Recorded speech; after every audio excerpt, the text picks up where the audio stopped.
Check, check. 1, 2. Is this too loud, Matt? You think it's good? Hello. Check. 1, 2. Too loud? Too much? Too low? Is this better? Better? Good? Okay.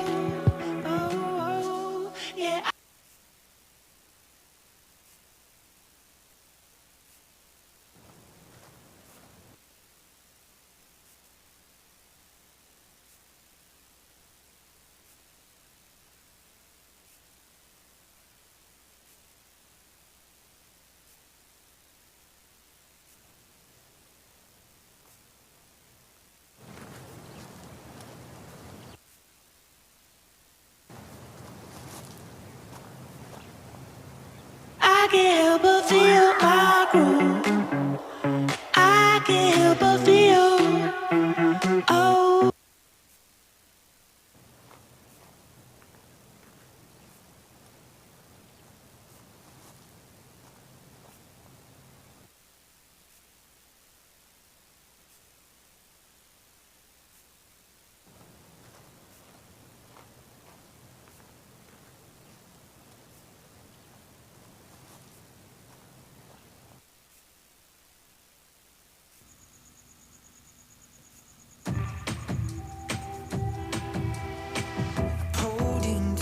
Driveway again.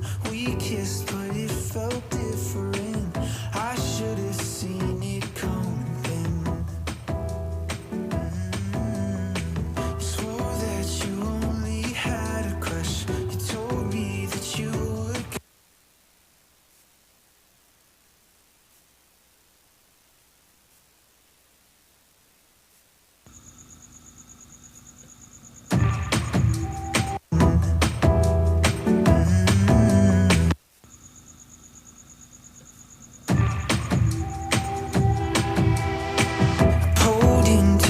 Driveway again. We kissed, but it felt different. I should have seen it coming then. You swore that you only had a crush. You told me that you would cut him off. I should have seen it coming then. My friends all warned me I should run for the hills. I defended you still, 'cause I knew rumors could kill. Oh, your secret's safe with me and him and all of our friends you told. How is this? Is it good? Too loud? Too soft? What are your thoughts? How is that? Up? It's too loud.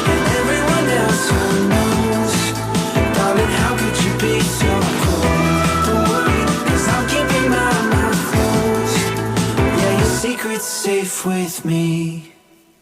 I really hope you had your fun. Good for you, fooling everyone. You had me tricked for 16 months. Is this any better, or is it still too loud? Too loud? Too soft? I'm speaking a little too loud? Is this too soft now? This is good. Okay. Oh, you don't even know I know. Don't worry, 'cause I'm keeping my mouth closed. Yeah, your secret's safe with me and him and everyone else who knows. Darling, how could you be so cold? Don't worry, 'cause I'm keeping my mouth closed. But when your worries me stops working, I bet your songs won't sound the same. The truth you can't deny changed. Behind was clear as day. Oh, your secret's safe with me and him and all of our friends you told. Oh, you don't even know I know. Don't worry, 'cause I'm keeping my mouth closed. Yeah, your secret's safe with me and him and everyone else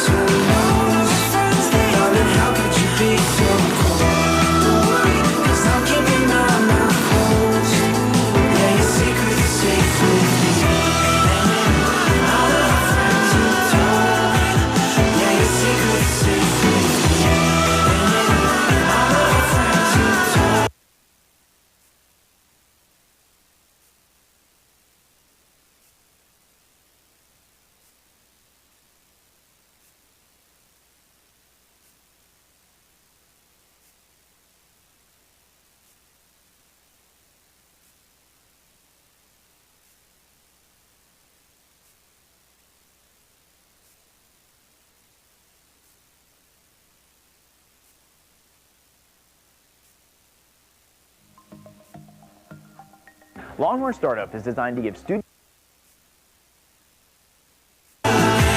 Friends all warn me I should run for the hills, but I defended you still, 'cause I knew rumors could kill. Oh, your secret's safe with me and him and all of our friends you told. All right, y'all, you can grab pizza if you want. It's fresh. It's good. Please eat your pizza. Yeah, your secret's safe with me and him and everyone else who knows. Darling, how could you be so cold? Don't worry, 'cause I'm keeping my mouth closed. Yeah, your secret's safe with me. I really hope you had your fun. Good for you, fooling everyone. You had me tricked for 16 months.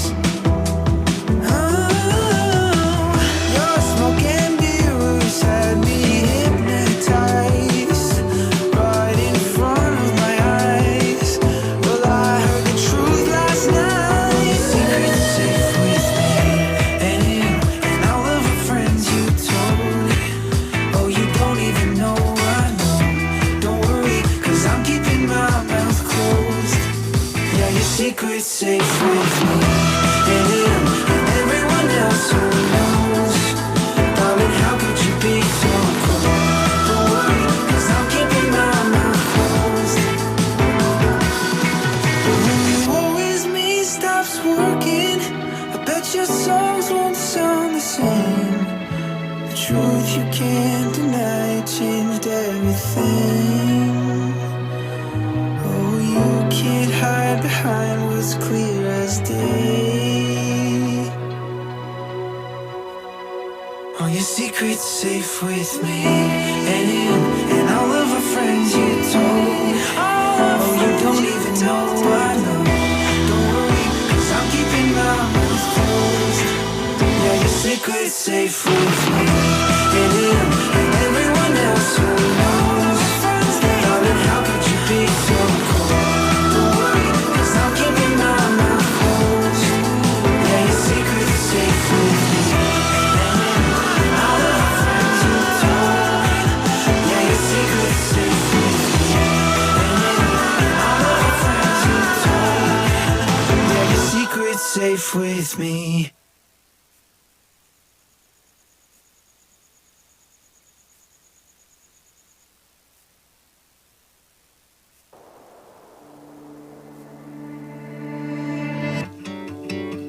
My label said to never waste a crisis, and here I am, guitar in my hand, in the middle of one.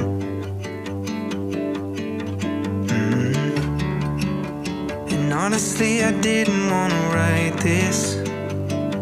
Don't know if I can, still holding back, still wanna run.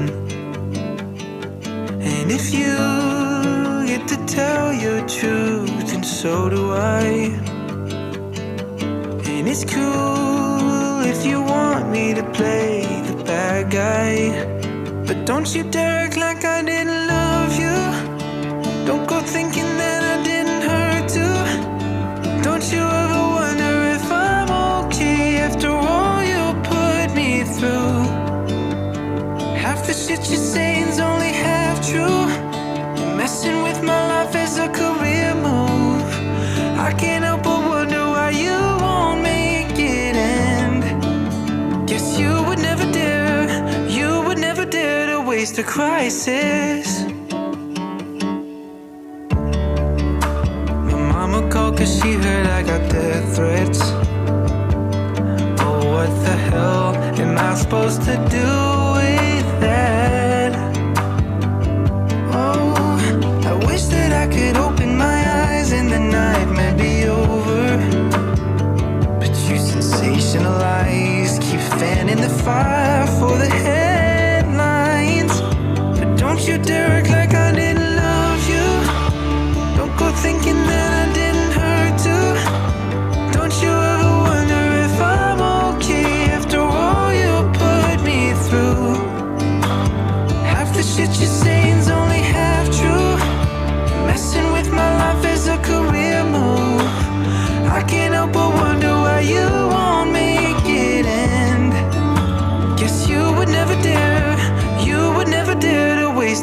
crisis. Weren't you the one who left in the first place? Weren't you the one who called things off? Was it an act to love me or an act to hate me? Don't you dare act like I didn't love you. Don't go thinking that I didn't hurt too. Don't you ever wonder if I'm okay after all you put me through. Half the shit you say's only half true. Messing with my life as a career move. I can't help but wonder why you won't make it end. But you would never dare to waste a crisis.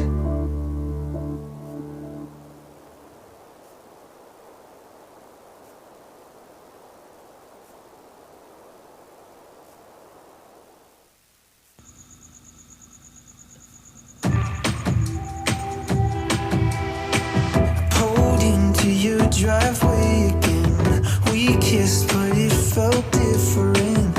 I should have seen it coming then. Swore that you only had a crush. You told me that you would cut him off. I should have seen it coming then. My friends all warned me I should run for the hills, but I defended you still, 'cause I knew rumors could kill. Oh, your secret's safe with me and him and all of our friends you told. Oh, you don't even know I know. Don't worry, 'cause I'm keeping my mouth closed. Yeah, your secret's safe with me and him and everyone else who knows. Darling, how could you be so cold? Don't worry, 'cause I'm keeping my mouth closed. Yeah, your secret's safe with me. I really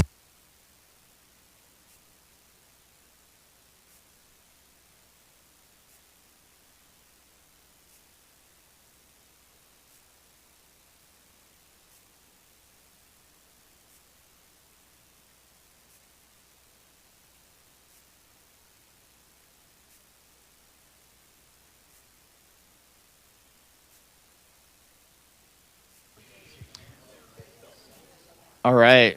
Hello, everybody. We're going to get started. So everyone could grab your seats. So,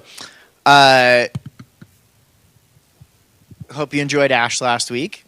Ash is really, really smart. That stuff he says is real stuff. Like there's not just one way to go build a startup. Like sometimes you're totally inspired and you have some vision. That's usually when you like know a really lot about something. We'll talk more about that. Not when you're just like have some idea in your shower and you think like you came up with, like that's not how Einstein came up with relativity or anything. That process that he brings for really like thinking about how you think about your business and evaluate it and test your ideas is super, super helpful. So from now on, classes are going to be a little bit more normal. This is the last one. Next week will be like the totally normal one. We won't have because this week we don't have student pitches, but next week we will. And I hope some of you are planning on pitching, and you'll help us get the word out about that. But just as a reminder about how these work, Thursday evenings we're going to start right at 4. So there'll be pizza here before that, and encourage you to come and grab some pizza.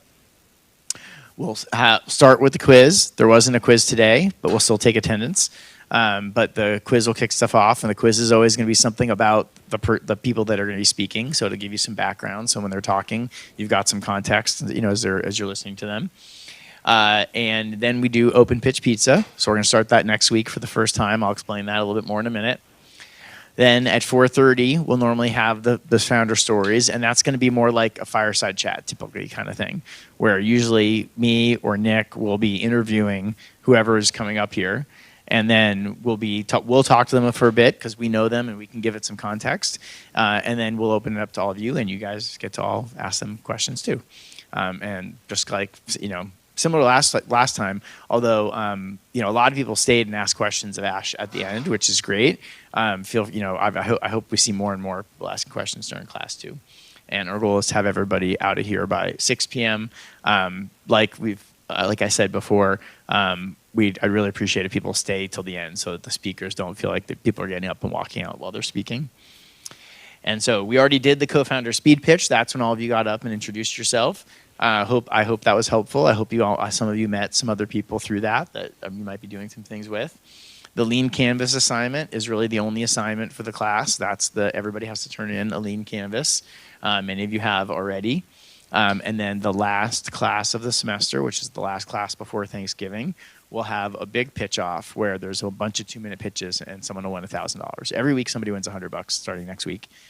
But then somebody wins $1,000.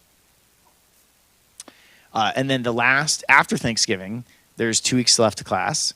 And what we're doing during this time, what I'm doing during this time, is we're doing interviews for the lab. So that's when people will be applying all semester if they want to be part of the lab next semester.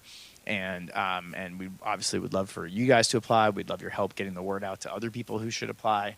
And we'll be doing interviews with them and getting to know them to pick who's going to be in the lab the following semester. So here is the schedule we have for this semester, and it's come together really nicely. There's a few more TBAs I'm working on that I can't quite announce yet, but you can see the ones that we've already done, including then cross out Ash from last week. Today you get my talk, and I'm going to tell you a little bit of my story and about starting my company in college and some advice I might have. And after this tonight, I'll mention this a few times, but there's a big event going on downstairs in the ground floor Voltron room where we were last week called Fiesta, which is this like huge, usually like completely packed, huge party full of all people that are new to the startup community, and people get up and pitch their startups. And it'd be a great thing for you to go do after this is go walk right down there and go be part of Fiesta. And so you'll see there's certain weeks, it's like the third Tuesday of the month or something that Fiesta happens. And so you'll note that on the calendar a bunch of times. And then next week, I'm really excited about, we've got Chris Himes and Mitesh Korea, 2 people I've known for a long time. They're actually 2 of the first people I met when I moved to Austin in 1999. They were both working at Trilogy Software. I'll tell a little bit more of my story there about how I came here to work at Trilogy. But Chris they both then went to do other things. And then they both worked on a startup together, which was one of my first personal startup investments ever. It's a company called B-Side. So one of my first investments, I did actually I lost all the money, but they're still 2 people that I love and would invest in anytime again because they're amazing. And Chris is now the CEO of Indeed, which is pretty big deal, pretty big company. And Mitesh is like one of the top CTOs in town. Like if there's like a company that's really scaling and growing and they're looking to bring in a really great CTO to help them go, they're like looking for Mitesh. I think he was the CTO, I think of the Zebra Insurance, which was a really great company here in town, and a few others. And he's the CTO of a company now. And so I thought it'd be really good to have the 2 of them in here together to talk about a little bit about what their perspective is from starting their startup together. I don't know, like 2007, 2008, like before Capital Factory. And then they've really obviously had a really interesting career path since then and can give a different perspective on, what the internet's like, what the market's like, what startups are like, and Chris has a really great perspective on talent, on people from running Indeed. The next week, we've got Christina Mace Turner. Christina is a serial entrepreneur and has her own new startup we're going to be talking about. And so I'm really excited to have her come in. She's coming in just for the class and coming in to visit and traveling in from out of town. So excited for Christina. Yemi is going to be really great. Yemi is actually trained as like an artist and a dancer. He is from Prague. He did a bunch of work with Kanye and other really, really big artists, like doing huge productions around the world. And then since then has gone off to do a number of other different kind of more entrepreneurial projects, but kind of more in the art space. And then there was this, I think, Japanese billionaire who bought the first trip on the Starship around the moon, like on the SpaceX rocket to go around the moon. It's going to happen in a few years still. And there's like 6 or 7 spots on the ship. And so he's like, I'm going to have a contest to find like the 6 other most interesting people in the world that are the most like creative people that represent all these different disciplines and things like that to come experience this trip around the world with me and share it with the rest of the world. And Yemi was picked as one of those people. So he's scheduled to be going up on the Starship and doing a trip around the moon, which is super cool. But he's just super cool in general. He's amazing. So it'd be really great to talk to him. And we can talk to him about what it's like to think about your pending trip around the moon, and even like how he's turning that into business, entrepreneurial and business opportunities. Startup accelerators will be we'll have other founders up here that are closer to your age who have been through accelerators, who can talk about what it's like and share their experiences. You can talk to them and like ask them questions. Pretty relevant. And venture capital will be a venture capitalist. So you'll get a chance to talk to someone in VC and ask them questions too. Then we've got Bob Metcalf. And Bob Metcalf is actually one of the co-founders of this class with me and one of my mentors.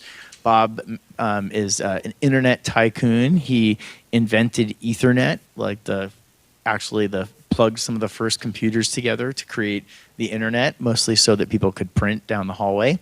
And then use that to found a company called 3Com, which ended up being a really big, successful internet, like heart internet networking company that they sold to HP for billions of dollars. And then he's done a whole bunch of other things since then. He's kind of, retired a few times. And he came here to Austin a little more than 10 years ago and started teaching at UT. And then recently retired from that and is off doing some new things now. But it'll be really great to have him come in here. One of the most successful entrepreneurs you'll probably ever meet, and super inspiring. Then we've got Jason Cohen. Jason Cohen is one of the best entrepreneurs I've ever met and I've ever worked with. He's the founder of WP Engine. Any of you know WP Engine? Ever hear of it? Some of you have. WordPress, yeah. And so they didn't make WordPress, but if you are a company and you import your website on WordPress and it's important, they run it for you, and they make sure it stays secure and it stays up and running, so you can just focus on building the website kind of part of it. And they've done super well. Really great company. One of the best companies I've gotten to invest in and be part of. And Jason is just an incredible entrepreneur and a UT Austin CS alum. And then the last speed pitch competition, we have Diane Eisner, and she is an incredible entrepreneur. She helped grow Waze here in the U.S. She was one of the top people. They were an Israeli company, but she was one of the top people here in the U.S. And then when Google bought them, was at Google.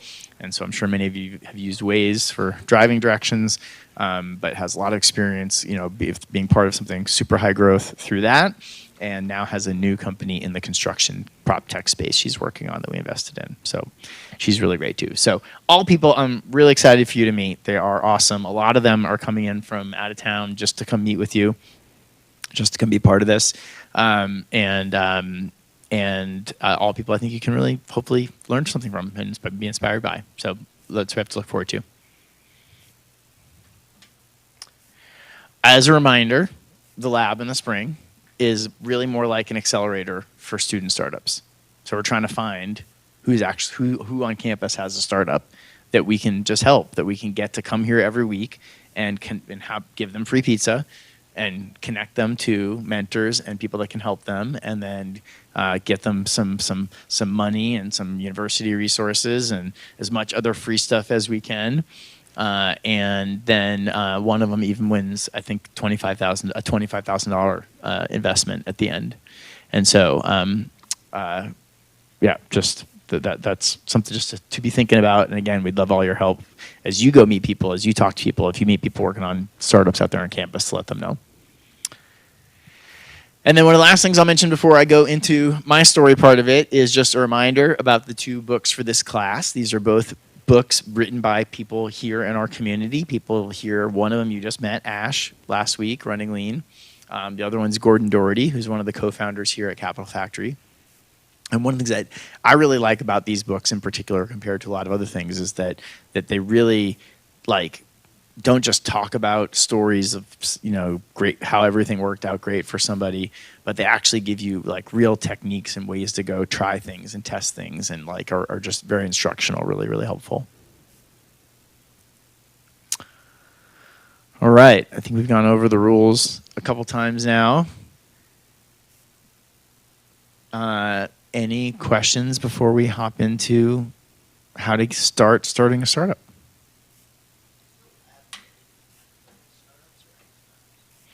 He asked if the lab was only for tech-focused startups, and that's a great question. It is not only for tech-focused startups, but it does end up being mostly tech-focused startups. What we are really looking for is startups that are scalable, startups that are the kind that could attract venture capital, startups that are the kind that can change the world, to the school's motto, and a lot of those are tech businesses. But we have had what they call CPG, consumer products businesses. We've had auto businesses. We've had lots of other types of things that you might not consider a tech business that have been part of it over the past over different times. Yes, the lab is only in the spring.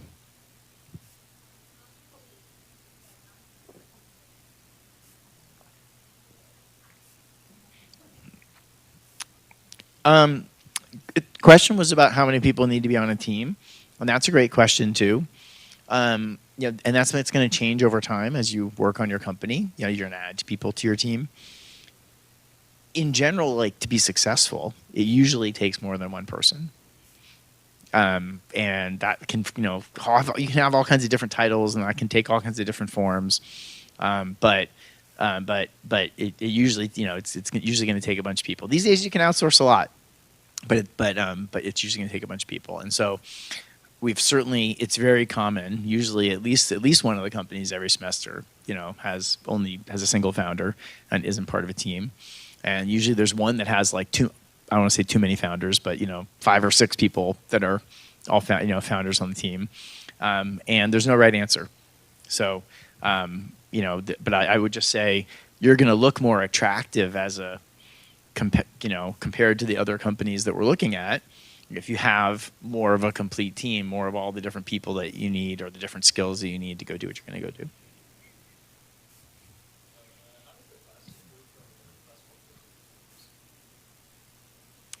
Forty Acres founders. Is Nick still here? Did we lose him? He stepped out. I don't know that much. I think Nick may have been involved in starting 40 Acre Founders. He's been involved in so many different things. I'm usually just assume that he did start it.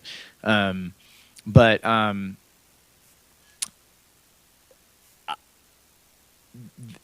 the simplest, here's Nick. The simplest answer is you get my network.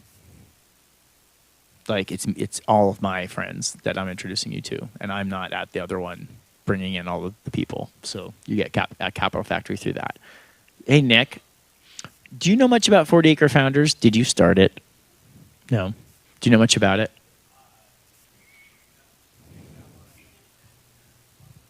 No. There was a question of how it's different than the lab. And I said, well, with the lab, you get me. And you get my network and like Capital Factory.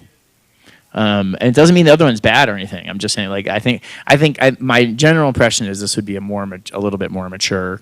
There might be it's probably more common that companies would do freshman founders first, and then do this after. Don't have to, but that's probably more common. Sure, please.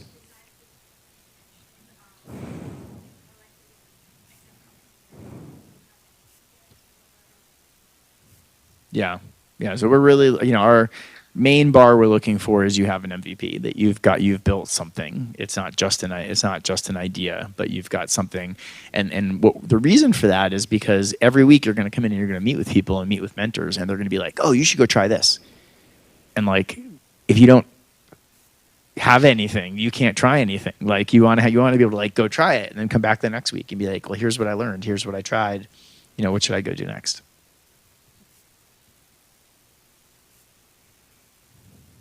Other questions?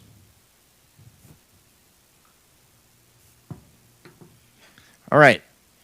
Next week is Open Pitch Pizza for the first time. So I hope some of you are planning to come pitch. It's not a big deal. You don't have to make a big deal of it. You just come up here and we give you the mic. You get 2 minutes and you come pitch your idea. And you can see lots of examples of pitches online and lots of people telling you how to pitch. And we'll at different times I'll tell you how to pitch. And part of getting up here and doing it is you get feedback on your pitch. And also pitching is a lot about practice, and getting comfortable pitching is about practice. So that's a bunch of good reasons to go do it. But I also want to make sure it is open to people outside the class. So even if there are other people that you know of that are working on startups, we would love to have them come and just come to the beginning of class. They can stay for the whole class if they're students, if they want to. It is only for students.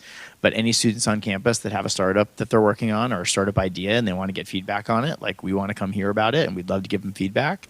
And then they can have some free pizza and they can stay for the class if they want. So please do help us spread the word. It's more fun if lots of people come pitch. So, and I need your help. I'm not out there on campus. I can't really get the word out. So what happens, you give a 2-minute pitch. Sometimes I will just give your pitch for you after that. I'll be like, well, here's how I would do it. And I'll just like go to the pitch, or we'll give you feedback on the pitch. Usually whoever's the guest speakers, you get feedback from them too. So that's cool too. You can get up and tell us what the pitch is for. You say like, this is a pitch for investors. Or you might, or two common examples, or you might say, this is a pitch targeted at my customers, because you might talk about them a little bit differently when you do that, and just helps us understand. We're not actually probably recording them right now. And so typically what we'll do is we'll ask you to sign up in advance. There's a link, pitch.longhornstartup.com. And if you sign up in advance, then you get first dibs, and we'll have you all line up. But then if you haven't signed up in advance, you can still line up as well. You just go at the end of the line. And we're just going to go rapid fire as fast as we can. And then one student at my discretion wins $100 at the end. So little bonus, extra incentive to go get up and pitch. So hopefully you'll do that. Please consider coming up and tell us what you've been thinking about. Pitch your idea. All right. There'll be a weekly quiz. I mentioned that. You guys have already done it. It's kind of part of how we do attendance. And it's really just, it's not meant to be hard. It's meant to just make sure that you have some background, and it helps make the class more interesting and your questions more interesting when you've got some background on the people that are here. So we'll be sending that out probably, certainly by Monday, by Friday, what the ones are for next week coming up, and we'll try to get those out in time for you to do that. All right. Let's see, do we have sound? This is the story of the little room over the We have a little bit of sound. We don't need much sound. The modest first floor. Try just turning it up on your computer. And the dusty basement at 1406 35th Street. It is the story of the old dining room table at 25th and Hoffman Avenue, the southbound bus barreling down I-95, and the second floor above the strip mall. Here we go. At Roble and El Camino. We'll start it over. It's a good song. This is the story of the little room over the pizza place at 315 Chestnut Street, the modest first floor bedroom in Tallinn, Estonia, and the dusty basement at 1406 35th Street. It is the story of the old dining room table at 25th and Hoffman Avenue, the southbound bus barreling down I-95, and the second floor above the strip mall at Roble and El Camino. This magic moment, It is the story of where every great idea begins, so different and so new. where those with endless vision and an equal amount of audaciousness believed they had the power to do more, time and time again. And then it happened. At Dell, we're honored to be part of some of the world's great stories. Stories that began much the same way ours did, in a little dorm room, number 2713. This magic moment. So I always like to play that because it is, this it always starts somewhere. And Dell is definitely kind of like the biggest startup that's ever come out of UT. I don't know if that's still something that you all talk about or think about, or you think about when you see the Dell Medical School or other things like that. But Michael Dell certainly seems like the most successful UT alumni entrepreneur ever. He really did start it in his dorm room at Dell. It reminds me, I wish it reminded me in more ways, but in some ways of me starting my first company, because I don't think he was, necessarily inspired by some massive idea of like, I'm going to go build the biggest computer company in the world, or I'm going to go solve these big enterprise problems. He just saw this opportunity that everybody was trying to go build PCs, and PCs were expensive, and you go build cheap PCs and get them out the door and make money in college selling PCs. And that's really just how it started, was assembling PCs in his dorm room, the way somebody might have made a 3D printer or something like that, for 3D printing things for people. Anyway, Michael Dell is a great example. And for him, one of the first big lessons that I take out of that certainly is been something I've benefited from over and over again. It's really through the times when I've made a lot of money off investments or had companies be really successful. Like it's never like just one thing, and it's often a whole bunch of things going right. Like you need to have smart people, and you need to do smart things, and then you need to kind of like be lucky too. Like that's part of it. Like there's part of it's being lucky, and part of being lucky is timing. It's like having things happen at the right time, have the market be ready for it, have the rest of the world be ready for it to go do this. And for Michael Dell, that was the PC. That was the idea of the personal computer, the idea of like everybody owning a computer. And it was right at that point where like today it's more common that a lot of people have a computer in their house, never mind a computer in their pocket. But back then, that wasn't common at all. Most people didn't have a computer in their homes. The idea of, that, wow, suddenly everyone's going to eventually buy a computer, like that was a big, massive market that was going to grow super, super fast. So fast that they just couldn't keep up with the demand. And, it's like he was just literally, assembling them in the back of his dorm room, in the back of his garage as fast as he could, and, just buy, and selling them and making good money doing it. And we saw that, you probably saw that with crypto mining at one point, right? Or like, the graphics cards, ASICs cards, or, like there's different things that become hot at different times as these things happen. It's hard to know, like, is this, a little bubble, like a little, like, is this like NFTs?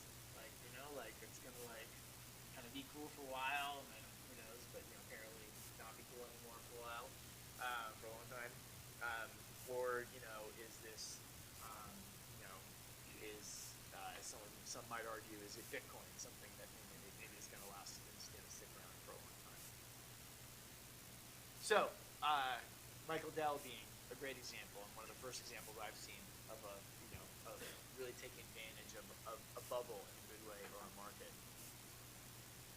And so, Mark Cuban, he had this quote that I really appreciated on this topic. He said, "If you're not in a bubble, get into one." And the way I interpreted that was really, this feeling of like, hey, be in a growing market, be in a market that's really booming and growing. And certainly that was my experience. That really helped me. And when I look at all the most successful companies that I've been part of, they might have done a lot of different things right. Do I need this or not? Should I use the mic? But they also really took advantage of timing and of kind of like the market and what was going on there. So that's one big lesson I just kind of would take away right away. So as you're working on your different ideas, as you're thinking about when you're starting from scratch right now, and you're thinking about, I could start a company while I'm in college, what should I go start? I'd be thinking about that. What bubble am I in? What kind of big market growth? What big thing that's going on am I taking advantage of? In the times, over my career, there have been a whole bunch of them, lots of different ones. Broadband and the internet was one. Like when I was going to college, like not everybody had even high-speed internet in their homes, so that was like a really big deal that enabled online video and like all these other things that we're doing today. And obviously, mobile phones was a huge trend, and like everybody getting mobile phones, and then every app having to being able to be made for a mobile phone, and then and all the things that came out of mobile and out of that. Electric cars, maybe are a bubble or a trend, that seem to be continuing to go and are going to continue to cause a lot of other things that have to happen around them. What are some other bubbles that you guys are excited about when I say that? LLMs, large language models, yeah. So that's definitely one. I mean, you can kind of put that into the bigger AI, artificial intelligence bubble, which is a little kind of vague, but LLMs would be a really specific example. And that's a great one where you have to kind of figure out, like, is it something that's going to like, is that just one little step in the process, or is that like one whole thing that's going to stick around for a long time? I don't know the answer, what's yours? Augmented reality and virtual reality. Mm-hmm. Yeah, for sure. And that's one that certainly in my time seems to have come and gone over and over and over again. And it's like everyone's like, now's the time, it's ready for VR, and then it hasn't really happened. Right now we have like the Apple glasses coming, and typically Apple's pretty good at timing things. That's like one of the things they're good at is with the iPod, with the phone, with a lot of other things. They're pretty good at like picking the right time to come to market when like everybody's ready for it. And so who knows? Maybe this is the time when augmented reality is going to become, mainstream. Yep, in the back. Robotics and mechanical automation, for sure. Yeah, just seeing so much more of that, and it's something that was a lot harder before than it is now. It's easier to do that now, so then you're going to see more people doing it. And there's a big drive specifically for increasing manufacturing in the U.S. for government political reasons, for security reasons, for other things. And so that's going to create incentives, reasons why you want to invest more there. It's easier to do more things there. Those are all great examples, really good ones. One more, couple more. Energy transition in general, yeah, for sure. There'd be lots of that, and that could mean a lot of different things. One more. I mean, I think blockchain, first of all, there's blockchain and there's crypto, and there's again, what specific part are you talking about? I think blockchain itself is, definitely is one. It certainly has gone through some different phases and different times right now, over the past couple of years. And so where it is in the bubble right now, I'm not sure. I think for most people, they'd say crypto is a harder bubble to be in right now. It's one that's kind of been deflated, and I don't think crypto is going away or anything. I think crypto's here to stay. But it's not in this fast growth mode. It's kind of more in a steady kind of maintaining slow growth mode right now, which makes it doesn't feel as bubbly.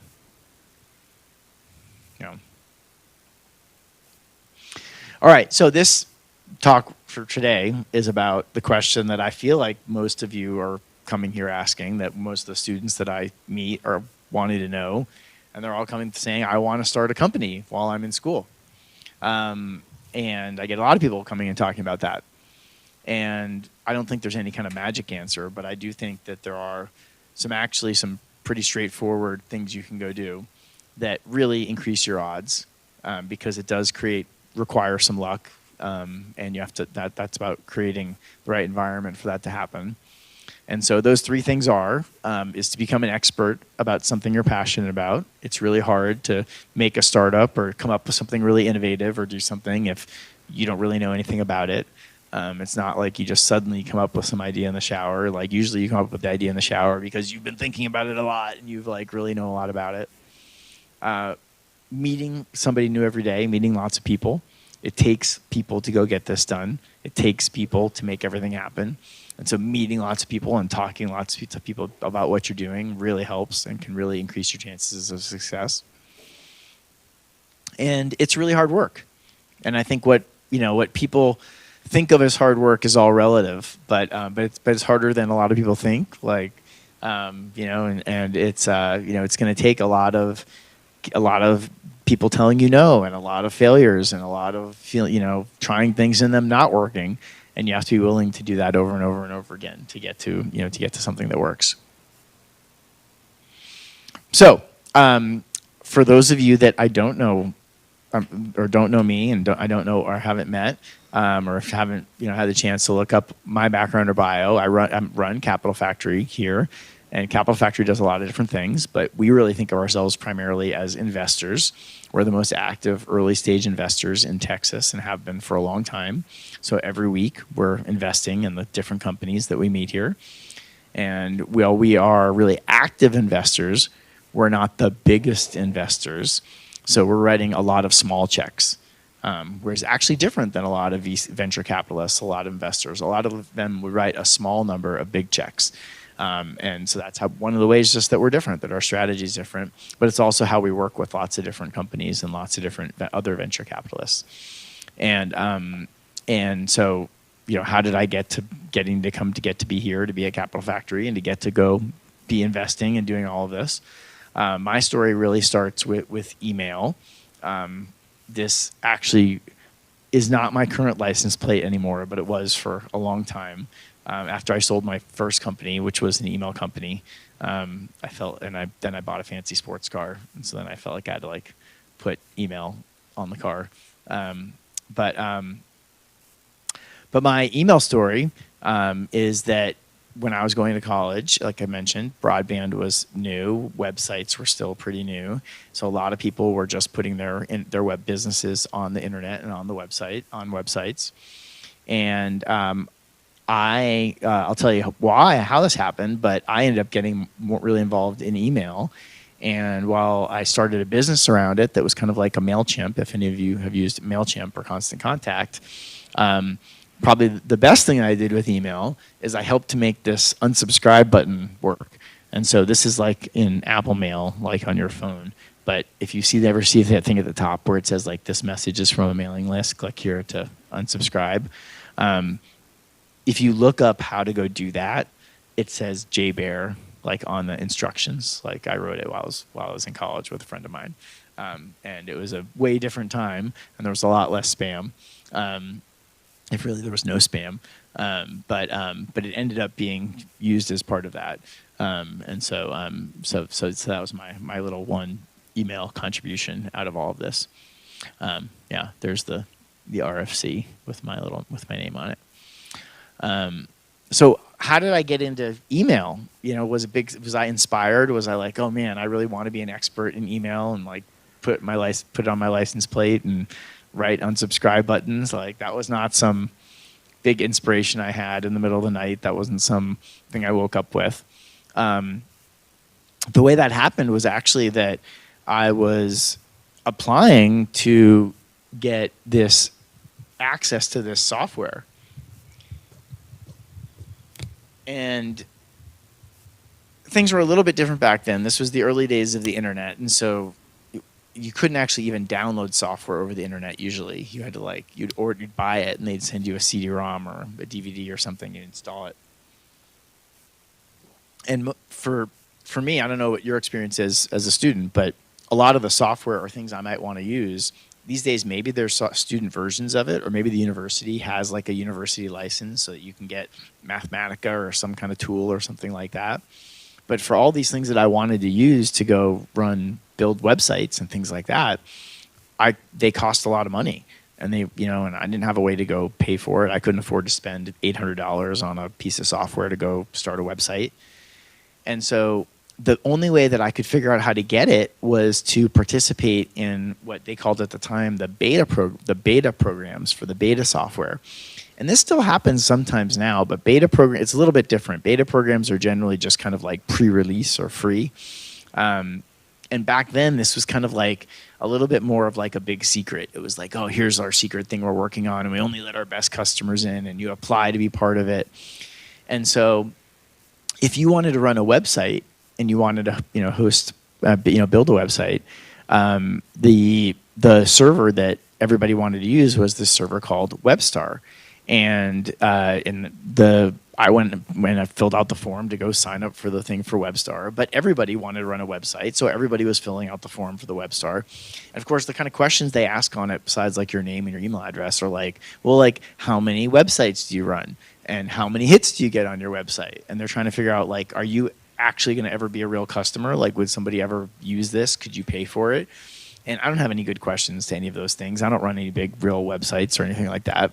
And so I fill out the form, but I knew when I filled it out, I was like, oh man, they're never going to accept me for this thing. Like I'm never going to get it. But when I was filling it out, I looked over and there was another form next to it for this other program called ListStar. And I didn't even know what ListStar was. It was like, but it was made by the same people that made WebStar. And so I was like, well, and it kind of was like the same form to fill it all out with like the same questions. And so I just filled out the ListStar form too at the same time. And I got rejected by the WebStar program. They didn't accept me. That was the one. I'm sure thousands of people were signing up to be part of it. And they didn't see me as being a good person to be a good fit. But I got accepted into the ListStar program, and my best guess is that like not that many people applied, like and that they're actually just like they probably let everybody in, and because they were just they were happy to have anybody that they could get feedback from, and it was a new product that they were launching, and ListStar was all about email lists, and so so that's how I got involved in email. Was not like some like big thing. I didn't like have some big idea that I wanted to get involved in email. I didn't like get inspired about unsubscribe buttons or anything like that. I was like couldn't afford to build a website, and I was trying to figure out how to get access to free software. And I went and I filled out this form, and there happened to be another form next to it, and I filled out that form, and then I get this free software. So then I get ListStar to show up in the mail.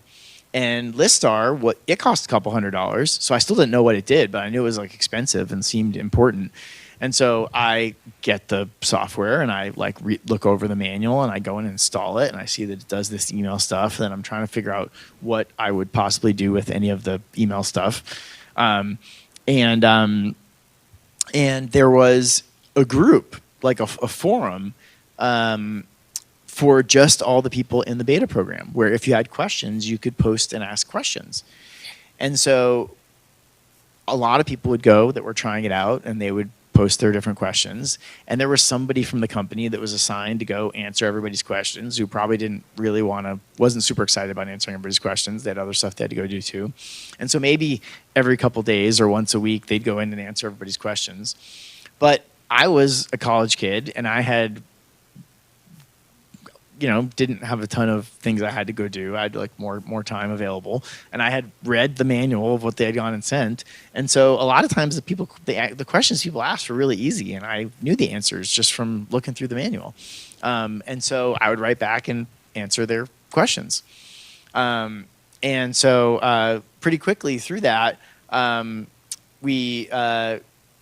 ended up getting offered an internship to basically just answer everybody's questions on the forum, and basically got a job working for this email company.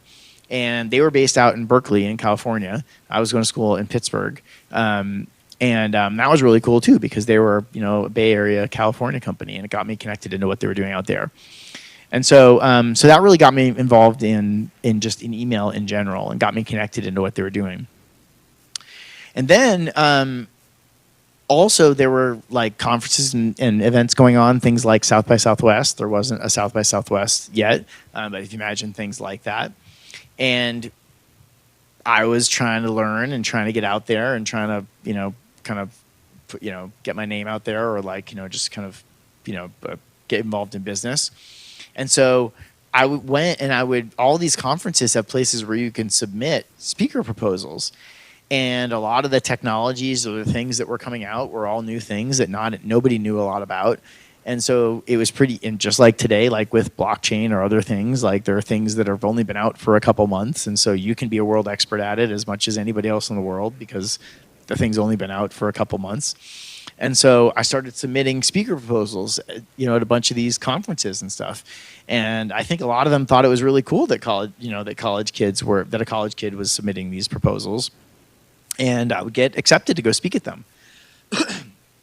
And the company that I worked for, they thought that was pretty cool too. Like they, thought it was good marketing for the company, and like nothing I was doing was that controversial. And so now, as a college kid, the company would pay for my flight to fly me out to California to go speak at this conference. I got my badge for free because I was a speaker. And I got to go start hanging out at the conferences and seeing and, meeting people and seeing what was out there.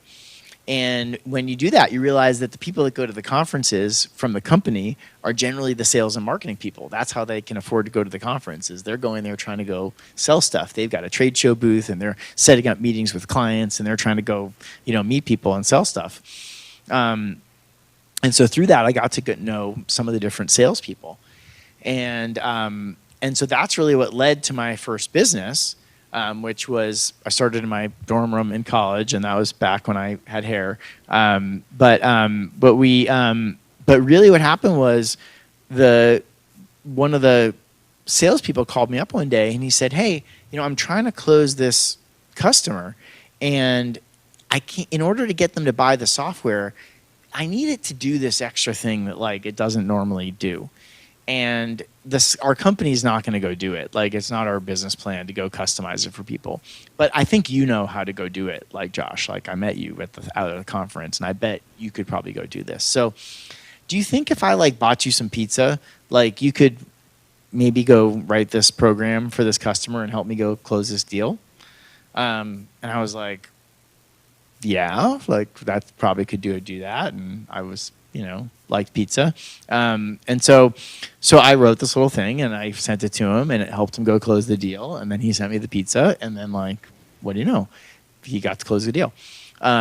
Salespeople, now they figured out they have this new sales resource that when they're trying to close the deal, if they can't get it to do what they want, they can call me, and I can go write some little thing, and they can send me some pizza, and then suddenly they can help them go close the deal. And so now I'm starting to do more and more of these little projects.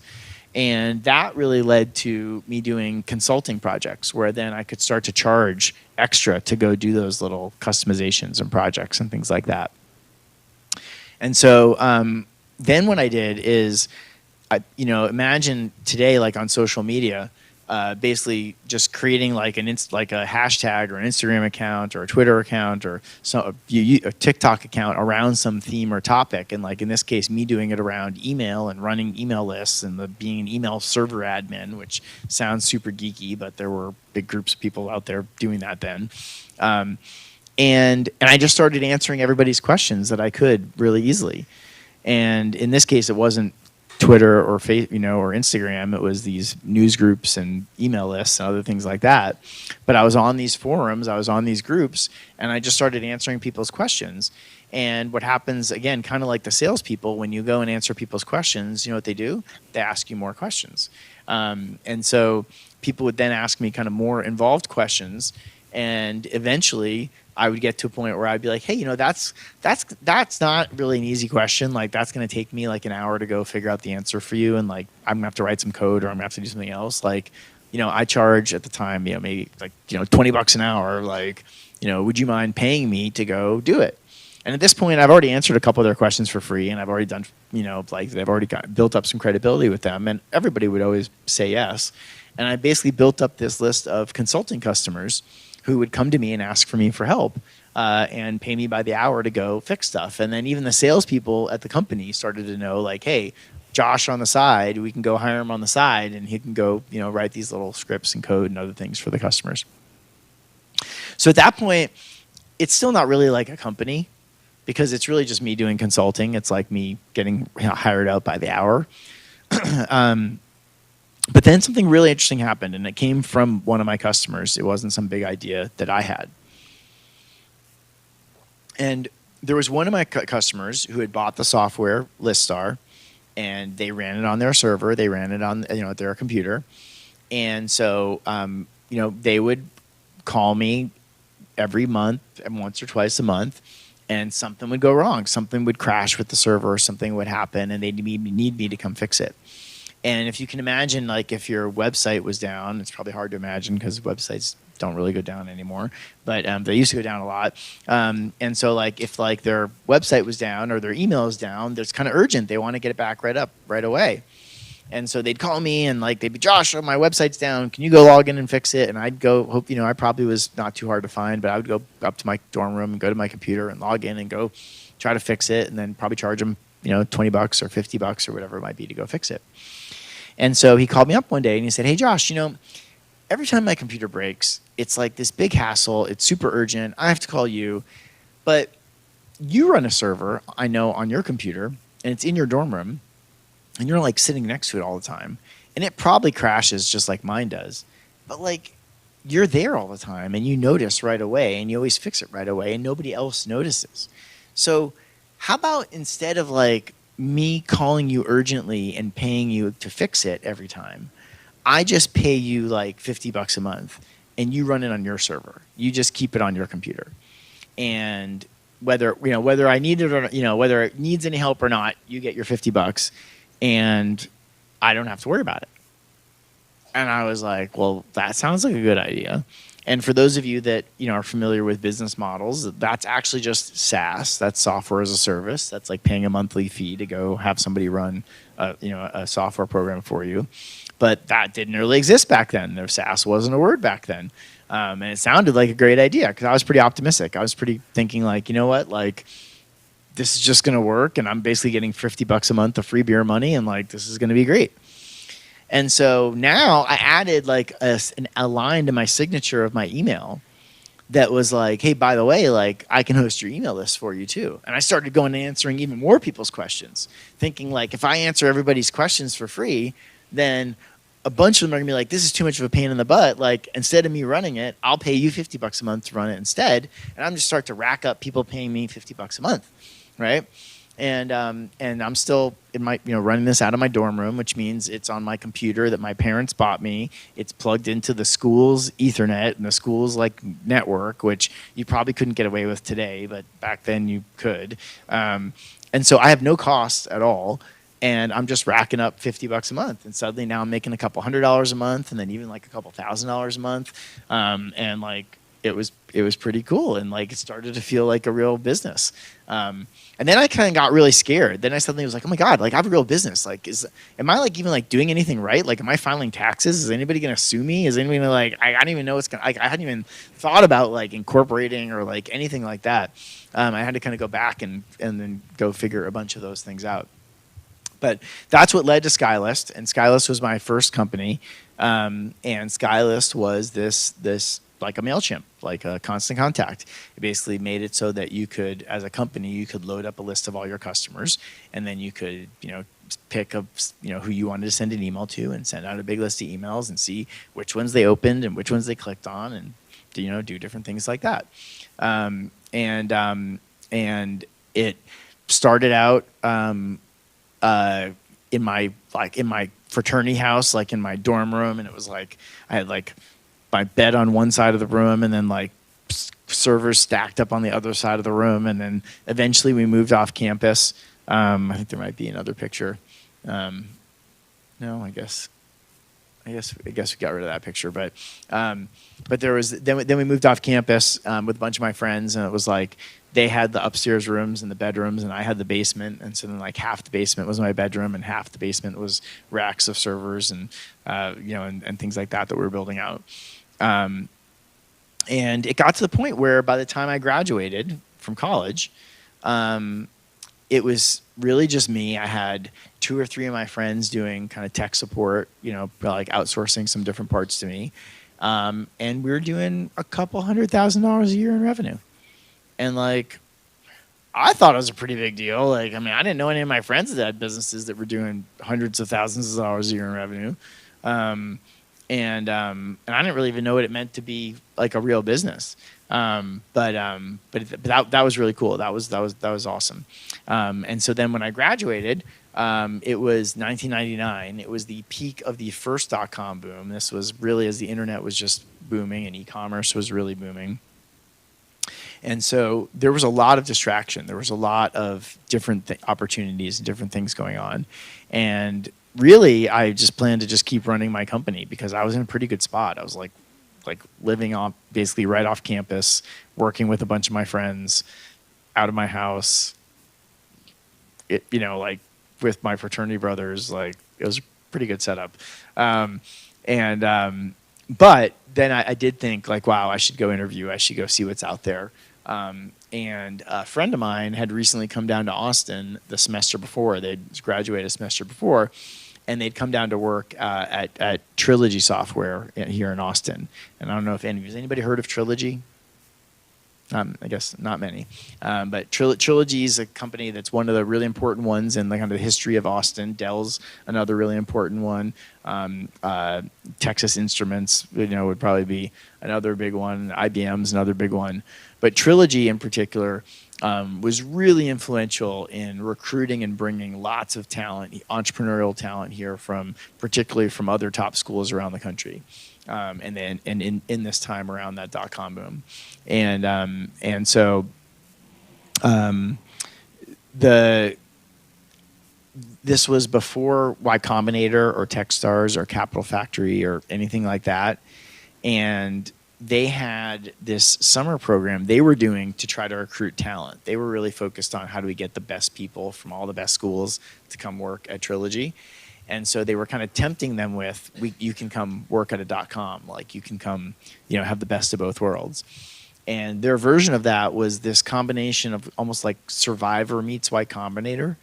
So it was like they hired like 1,000 people all at once, and then broke everybody up into teams, and everybody came up with startup ideas and started like building and working on startups.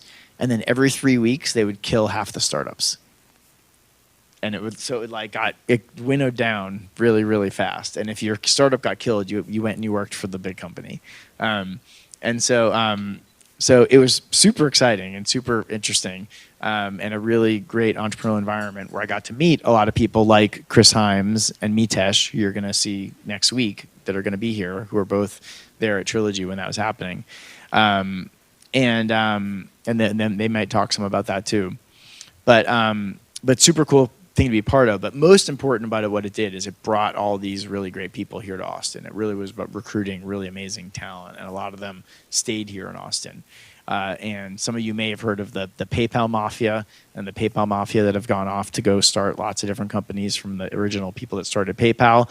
It's not, by no means is it exactly the same thing, but there's a lot of people that refer to the Trilogy Mafia, to all the companies that have been started by all the people that came here to work at Trilogy. So I worked at Trilogy for 1 year. I was super lucky. Like I was there for like the best 1 year, if you could pick like 1 year to work there, because it was from 99 to 2000, which was the kind of the peak of the boom. But in that time, I was in that incubator, and we launched a startup, built it, did a bunch of things, and then sold it all in that 1 year, and then I left. So it was like I got to have this power-packed year that was really awesome. What was your question? I did, yeah. So at the end, there were like 6 companies left, and I was on one of the 6 companies. Which, interestingly enough, we had a few different names for it. It was kind of like a universal shopping cart, way ahead of its time for kind of like gifting and shopping at multiple different stores with like one wallet. And one of the names it ended up having was UberWorks, meaning like an Uber wallet kind of thing, like a wallet that works everywhere. And this was before Uber. And so then after that went away, we sold that company, but they let the domain name expire. And mostly out of nostalgia, I went and I registered the domain name after that. So I have uberworks.com. And Uber has come back to me like a bunch of times, threatening me with lawyers and other stuff, trying to get me to come take that domain name from me, which they have not been able to do. But I only keep it from the nostalgia of having done it with the other one. So anyway, but we built this company, and it was this universal shopping cart company, and we got to go work on a whole bunch of big deals with other big companies. It felt like things were, going so big, and everybody was talking big dollars, and we had big launch and all these other pieces, and then and then the internet, the .com crash happened like almost exactly a year later, in 2000, and it really was amazing how fast everything really changed, and people weren't focusing on those things anymore. There wasn't money to invest in those, and so at that time, most of the other people at Trilogy went back to working on the Trilogy enterprise software business, like their core business, which was still doing well. But that really wasn't what I had gone there to go do. And so, interestingly enough, I had my Skylist, my email company, and when I came here to work at Trilogy, I brought it with me. And I had been running it on the side in school, with me and a couple of friends. And a couple of them were graduating, so a couple moved down with me, and they were running it during the day, and I would come back and work on it at night. And it was all up front. Like everybody, the Trilogy, when they hired me, they knew I was doing that, and they were okay with it. And so when the .com crash happened, and everybody was like, "I'm going back to work at Trilogy and going to work at just like the enterprise software stuff," I was like, "Well, screw that! I'm going back to work at my startup, which is still going, and it's actually was doing pretty well." And so then it was really the first time in 2000 where, even though I had started this company in college and I'd been building it up to a couple $100,000 in revenue, which might sound like a lot, but really is just the beginnings of a real business. That's like where you might start to think about raising seed money or Series A or something. That's when I really just started to work on it full time. We're like, okay, I wasn't going to school. I wasn't working at Trilogy. A whole bunch of my friends were here. And suddenly I got to take advantage of a really good market. And so, but the thing that got me to Austin, the Trilogy thing and all that was just like the internet boom market, which was by itself a big thing. But specifically what was interesting was after the .com crash, which was a general crash for like internet stocks and like selling things over the internet and things like that, like e-commerce. It was a crash across the whole economy, and there was a whole segment of online marketing and email marketing that still boomed and did really well. And it's because online marketing works. It's actually really good. It's very effective, and email marketing works and is really good and really effective. And people were still really early at the beginnings of it. And so right at the time when actually it felt like a crash, and there were a lot of people felt like business was bad, my email business that had just been kind of sitting there started to just kind of grow on its own. It was like, it's not like I was doing something really smart and like figured out some way to go market it and was going out and like spending a lot of money on marketing or going out and acquiring a lot of customers. It's like the phone just started ringing a lot because there were a lot of customers and they were looking for more people to go send their email.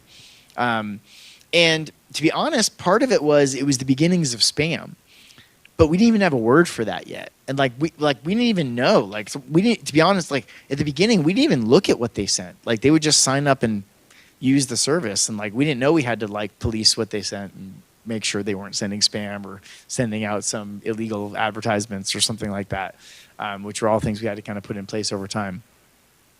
But that was that first experience for me of really being part of a really growing market, and that's where the email business really just boomed. It really grew over the next couple of years and really started to become a real business.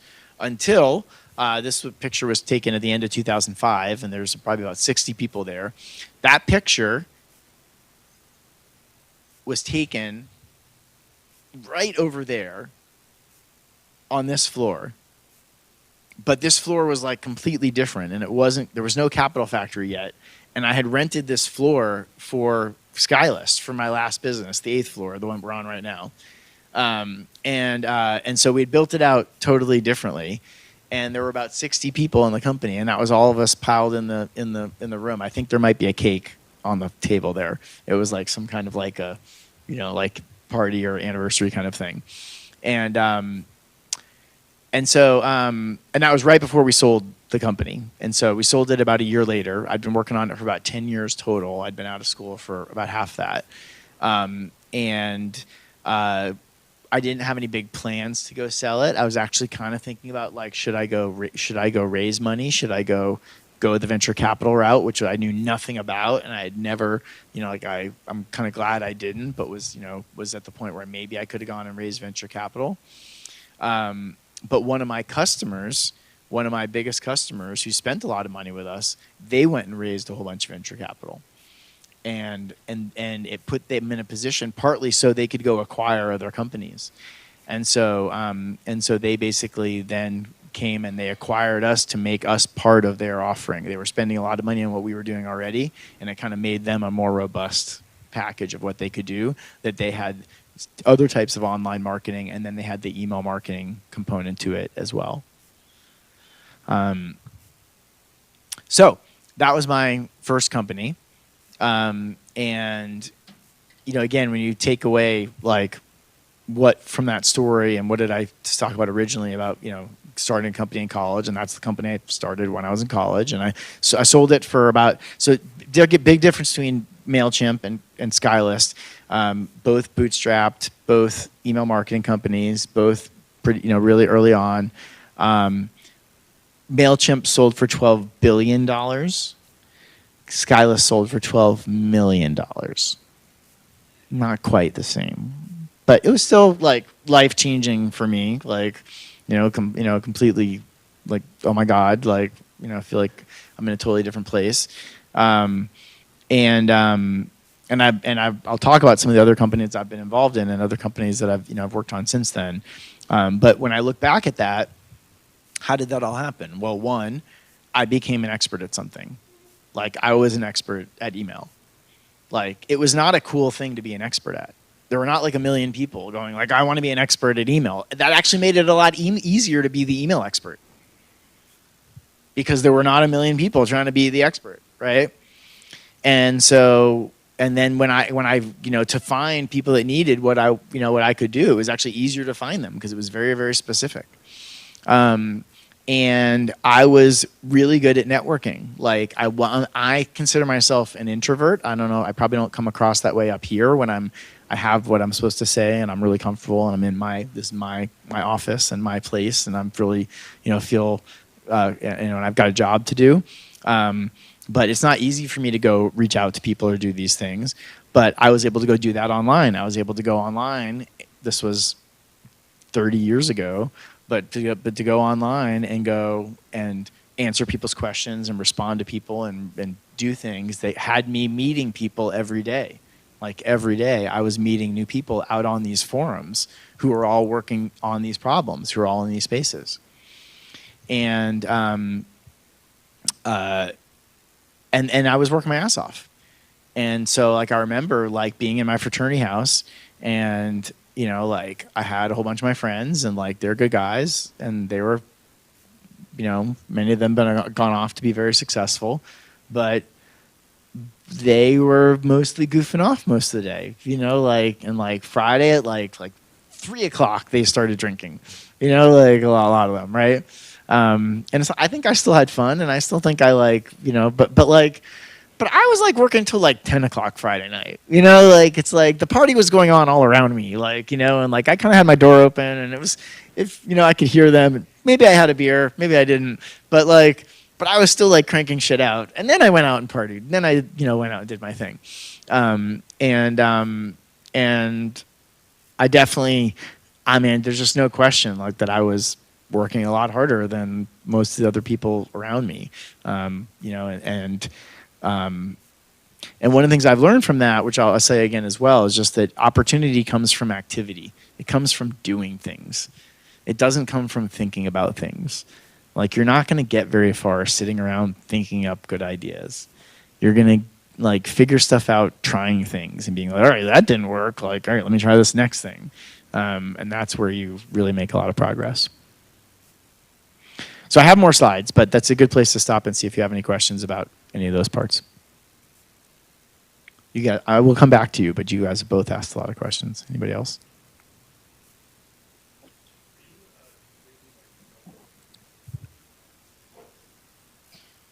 So with Skylist, with my first company, I was pretty much a solo founder. I had friends helping me, but there was, the interesting kind of like hindsight. Like I felt like at the time, like I was almost embarrassed that I was working, right? You know what I mean? It was like, oh, like it was a little bit dorky to be the one going off and working. It wasn't super cool or anything. And I had a few of my friends that were into it that would help me out. And really quickly what happened is I had a computer science degree, but I was really doing the sales and marketing and customer interaction stuff. And so really I was the translator, right? Like I could talk to a customer, understand and I understood the software and like the context. So I can understand what their needs are and then translate that into a set of requirements for one of my friends who didn't really know all that stuff, but knew how to program. And I could be like, all right, hey, here, go to this thing and write me a Perl script that does blank, blank, blank, blank, blank. And like, here's the inputs, here's the outputs. And then I could test if it worked, right? So that was kind of, a little bit of the dynamic of how it worked together.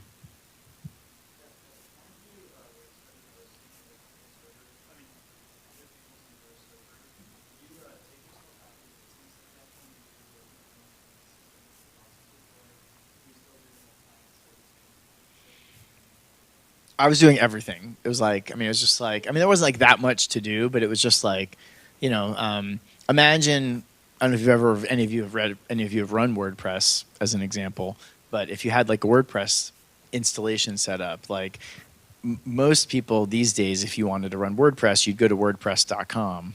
You would never touch a computer. Like, you touch your computer, but you're not touching the computer that's actually running WordPress. It's like in the cloud somewhere, right? And so, but some of you may have actually set up a server where you set up the server, or maybe you set up an EC2 instance or something like that, and then you're really installing WordPress on it and setting up WordPress, and now you've got your own WordPress set up, right? And then once you have that, well, you can go like add like another WordPress site and another WordPress site and another WordPress site, and it's not that hard. Like it's not that much to add it, right? So imagine it's like I had my own email server set up because that's what I'd done to begin with as part of the beta program. And I was running like one website, one email server for me. And so then the next customer came and said, hey, like, can you set up one more? And it was like pretty easy to just go add one more. And I was already keeping it up and running all the time for me. So as long as I kept it up and running all the time for them, it was good. Now, of course, at some point it gets big and overloaded. And now, shoot, I need two servers. Like, you have different problems you got to go figure out, right? But it was very incremental like that.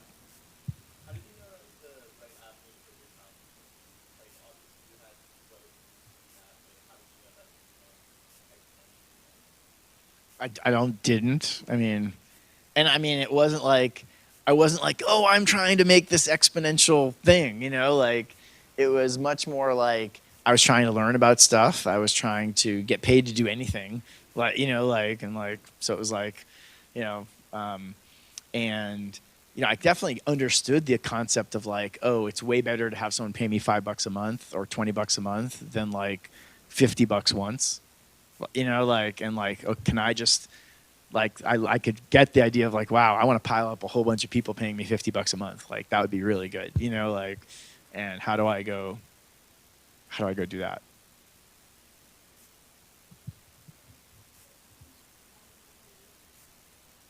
What convinced me to sell the company is a really good question.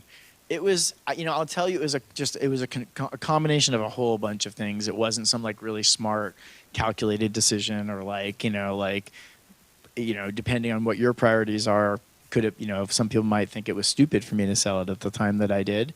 But for me, even though I hadn't been running it full time, I'd been running it for 10 years. It had been a long time.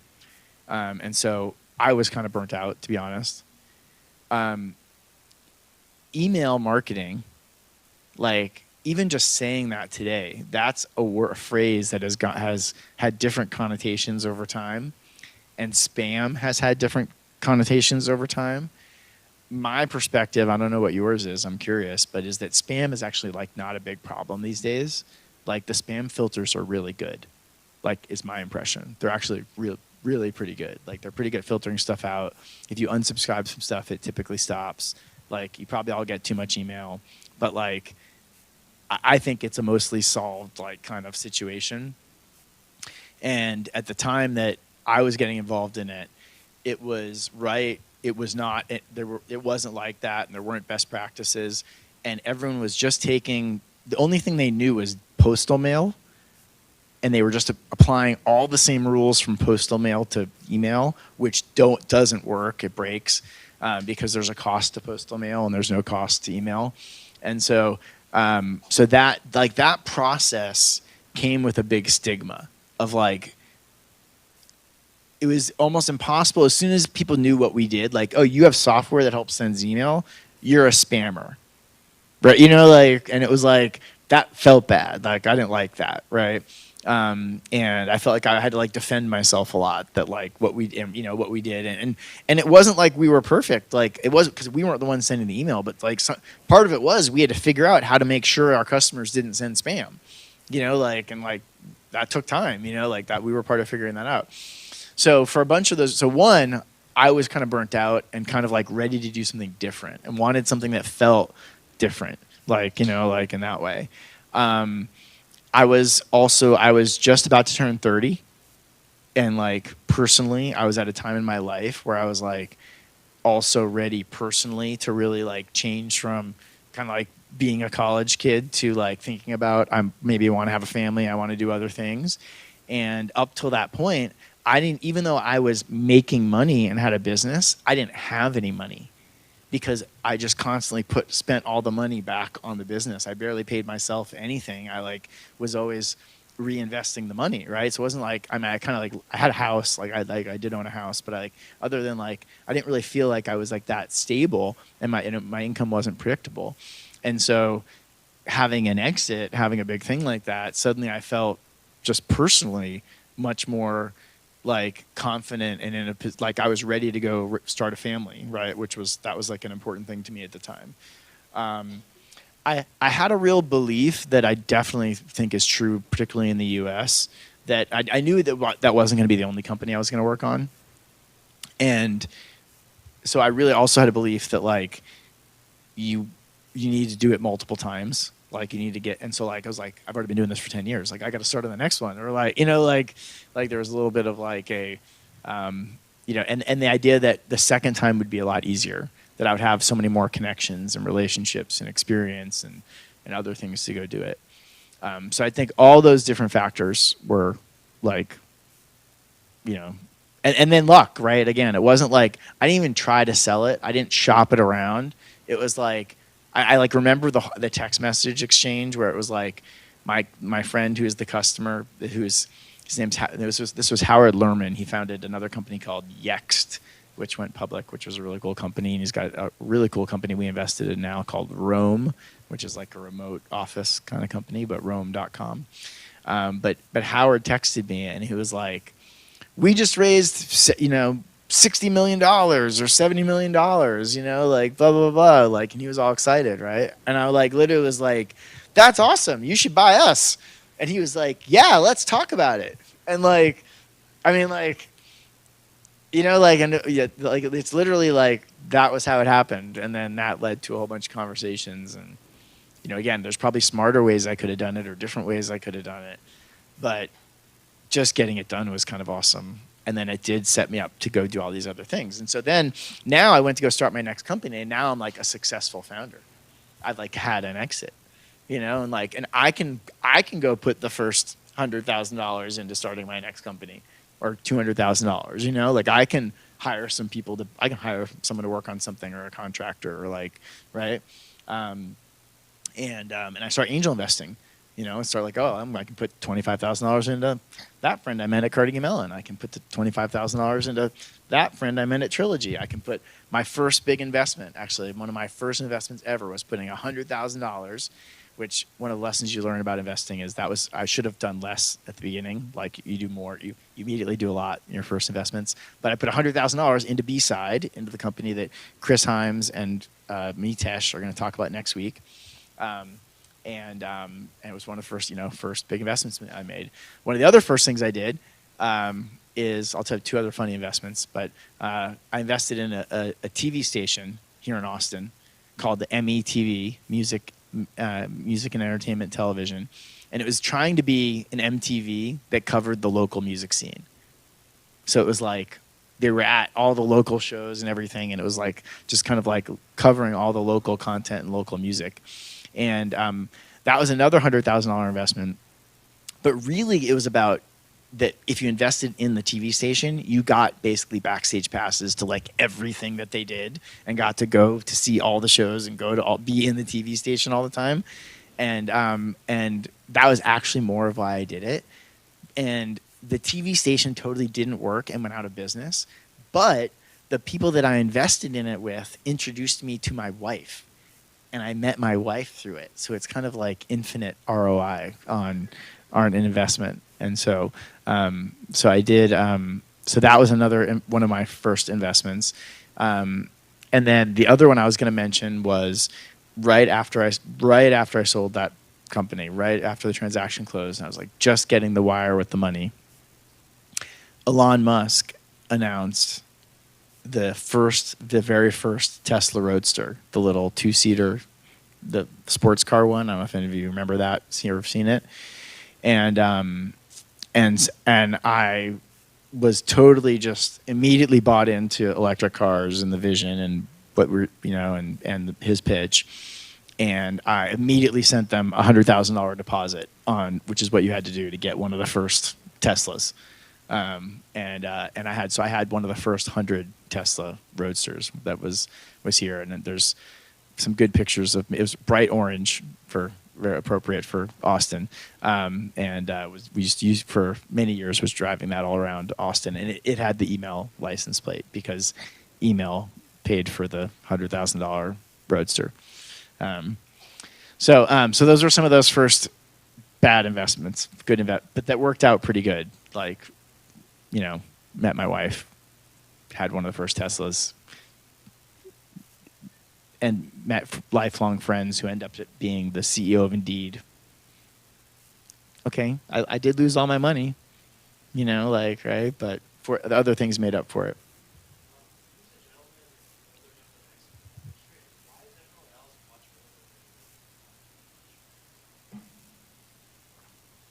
This one? Good. All right, that's a good question. So I wouldn't say is everybody else way older than me. I'm like almost 30. I haven't had LASIK yet, so I still have glasses. But I look. If I keep my hair cut really short, then I look mostly the same. The guy next to me is Rick Westervelt, and Rick came into that company to help me grow, intentionally to help me grow it and sell it. It was just me leading it, and he joined as the president to try to help take parts off the business. So we said, hey, over the next few years, let's build it up and sell it. But we didn't quite know how or what we were going to go do. So he was kind of the experience coming in. And interestingly enough, he's somebody that I still know really well. And many, many years later, probably 20 years later, he came and he worked here at Capital Factory for probably 3 years, and left a year and a half, 2 years ago, and helped out here again. So I've worked with him again since then. And a lot of the people older than me, I mean, just again, there's all kinds of ages. I mean, I was a young CEO, but Ivor Clark up here, who went to school with me at Carnegie Mellon, and Joel Lucas are both still here in Austin and CEO and I don't know what their titles are these days, but they have a company called Subject Well, which is a really successful medical health tech company here in Austin that we were the first investors into. John's Engler's still here in Austin.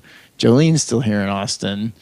A bunch of those people are still here, and I still see around. So it's just funny. It is such a small world.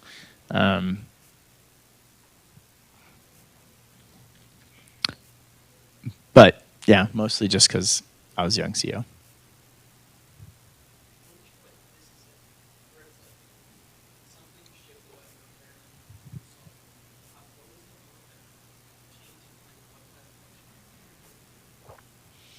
There's a lot of different inflection points. I'll tell you, one of them was when we went through a process where we started out, and again, I mentioned that I kind of ended up with a company, but without really even intending to have a company. It was like something that we were just doing stuff, and I was like, oh shoot, I have a company. Do I have to file legal paperwork? Like, what do I have to go do?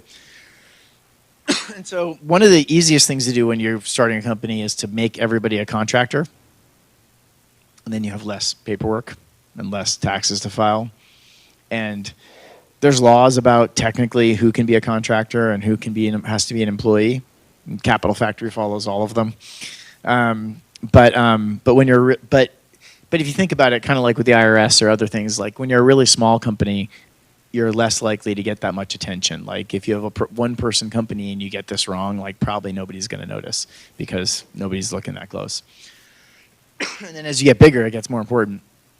And so as we got bigger and we got up to 25, 30 people, I had like 25, 30 people working for me as contractors, which just meant I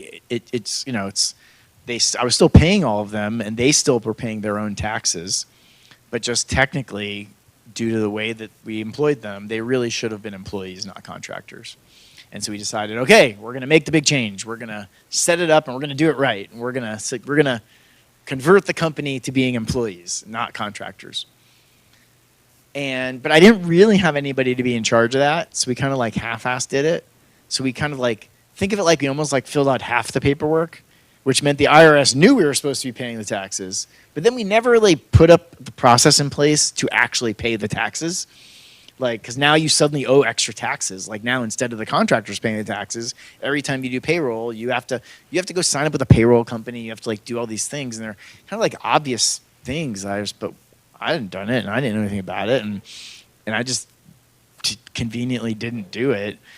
And then a few months later, I get this bill from the IRS that's for like saying that we owe like $100,000 in back taxes. Like you owe all this employment taxes, and they make it sound really mean. It's like, and if we're gonna garnish your wages, block your bank account, blah blah blah blah. If you don't pay by this date, and I'm like looking at it and at the time, $100,000 was a really lot of money. Like that was like, oh my God, how can I come up with $100,000? Like, oh my, my whole business is fucked. I'm going down the tubes, right? And I have like 6 employees, and they're all my best friends, like who all work for me, who I just now totally like let down, right? And so that was like kind of an inflection point where it was like, holy shit, like, wow, did I screw all this up? And I just not like take it seriously, on things that were important. And then it turns out that fortunately, actually, lots of people screw up their taxes like that. And so like they make it sound really bad, but you can call the IRS and like get a payment plan and like work it all out. And like it actually was a very solvable problem and didn't turn out to be that big of a big deal. But that to me really did feel like a turning point where we like really kind of like became a real company kind of, and we're like, oh shit, like we have to like make sure we do these things right, and like follow. There was a time before that where it felt like it didn't really matter, like we didn't have to follow the rules. We didn't have to do other things. Not because we didn't want to, just because like we were so little and it didn't, just didn't seem to matter. Another one was I mentioned the spam thing, and so there was a point and how we had to learn how to monitor and evaluate our customers. Like, how do we know if they're sending spam? Like that might sound silly, but it'd be like imagine if I was like, we have to make sure nobody at Capital Factory is working on child porn. Like, how would I do that? Like, walk around and look at everybody's computers? You know what I mean? Like, monitor what kind of network traffic we get back and forth? Like, I don't know. There's some things we could do, but it's not obvious. It's kind of like, and I wouldn't necessarily think that even though we know child porn's illegal, like, it's not something I think of as my job, is like, to walk around monitoring everybody for, right? And it was kind of like that. Suddenly it became like, okay, you need to make sure that nobody is sending out bad emails through your system. These people that can come just go sign up on the web and send out emails, like make sure they're not sending bad emails. And that was really hard to go do, both to figure out, especially because like they're paying you. So there's this saying about like, it's really hard for someone to understand why something like can't happen if it involves them not like losing their job. Like just like a fundamental human problem, right? And so like it's really easy to like kind of look the other way when these people are paying a lot of money to come send a lot of emails, and you don't like almost don't want to notice. I'm not saying we did that, but it's like just like all the incentives are wrong. And so at some point we finally got to that point where like we realized like, okay, this is like really important. Like if we want to be a real company, we need to make sure that we police this properly, and we need to like put this in place, and we need to go through and evaluate all of our customers. And I think we were probably doing about $3 million a year in revenue at the time. And we basically decided that $1 million a year in revenue of our customers, we needed to let go. We need to fire a third of our customers. That they would, based on the criteria that we thought was appropriate and what we wanted to be moving forward, we needed to fire them all. And that's really scary. And you're giving up like $1 million, like a third of your revenue, and it's $1 million a year. And like, I think we kind of could just basically barely make it work. But it was like, what's going to happen? Are we going to lose more customers? Are we going to not be able to get new customers? What's going to happen? And we did that. And it was one of those big inflection points. And interestingly enough, we grew very quickly after that. Getting rid of all those bad customers actually made it much easier to attract better customers who spent more money, who were more stable, who were, which is that happens a lot in business. Like you're afraid to hire someone. Like, oh no, we can't hire this person. Everyone's gonna freak out. Like, oh no, like everybody loves them. Blah, blah. And actually, then you fire them and you find out like everybody knew they weren't doing their job, and like everyone's like almost like someone else was about to quit if you didn't fire them. And so it was one of those big misconception kind of things.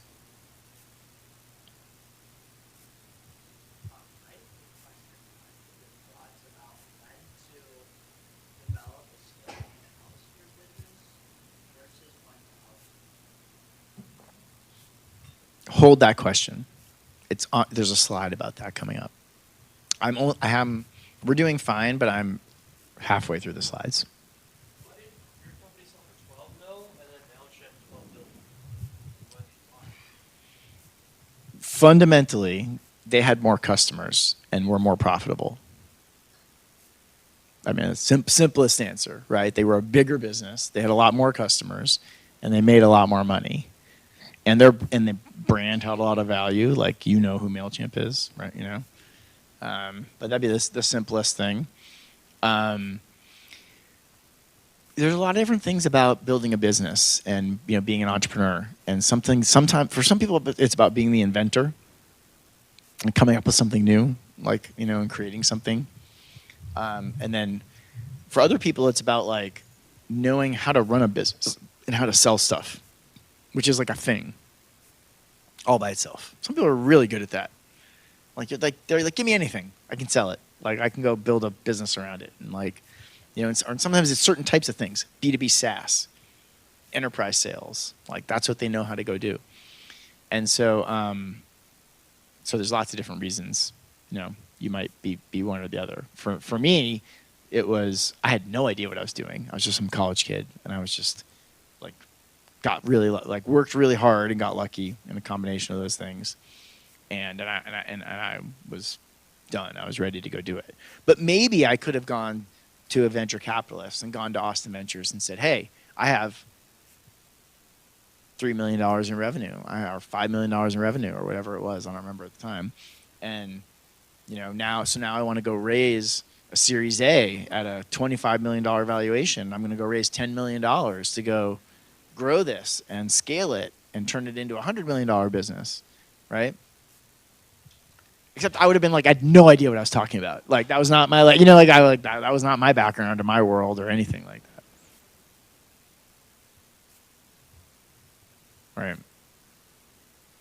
There'll be time for more questions. So again, hopefully as you heard that story, you saw all of those things. I don't think these are the easy answers or like some kind of guarantee. But I do think this is like a good rule of thumb. It's like, again, like you're very unlikely to be like come up with some really great startup idea about something that you don't know anything about. So like, and it doesn't mean you have to be, and you can change your mind about what you want to be an expert about. We'll talk about that. But you probably need to be an expert about something. And it is a people game. It's all about people. And like you meet people and they connect you to other people. It's not a secrets game. You know, like there's every once in a while there's something you need to keep a secret. Usually there's not usually. Usually you're better off talking to as many people as you can. And it takes a lot of work. So becoming an expert about something. The biggest piece of advice I have here is just, I remember there were times where this gets back to like, don't sit around trying to like think up the perfect idea and waiting till you have the perfect idea to go try it. Like, it's better to like just try something and like go through the motions a little bit and just time box it, like put and then be like, okay, was that working or not? What did I learn? Now I'm gonna go try something else. Because you learn so much more from the doing and from the trying. And you learn from like banging your head against things and like them not working. And you don't really learn anything sitting around thinking about stuff. That's not where inspiration comes from. Inspiration comes from the doing. And so again, for me, that was email at first. It's changed over time. What am I an expert at now? Startups and VCs. I mean, yeah, that's pretty broad. Can you get more specific though? Like, what am I like a world expert at? Like, what am I better at than like just about anybody? I mean, I'm not saying I would say that about a lot of things, but like defense tech, yeah. Like, I know a lot about how startups work with the government. That's like something that like, you know, and I've worked with more companies who work with the government than like almost anybody else, right? I mean, Austin. I'm pretty good at Austin. Like, I got the Austin pitch down. I can, you know, like, so I've just got, and who do I invest in? Texas companies, in Austin companies, in defense tech companies. I don't invest in email companies anymore. I used to, but I'm not an expert at email anymore, honestly, anymore. If you ask me what's the best email tool right now, like, I wouldn't really know. It was like, I haven't done that in a long time. But I'm looking for like what you know, gives me some unique advantage or sets me apart. Paul Graham, founder of Y Combinator. Seems to agree. Again, I'm sure you can find exceptions somewhere. You know, there's like lots of, but yeah, usually like, you know a lot about something. You're like really into it. You're super passionate about it.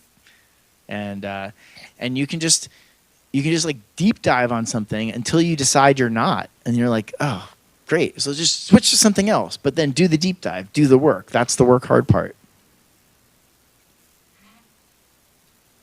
So are any of you like world experts at things? What? Yeah.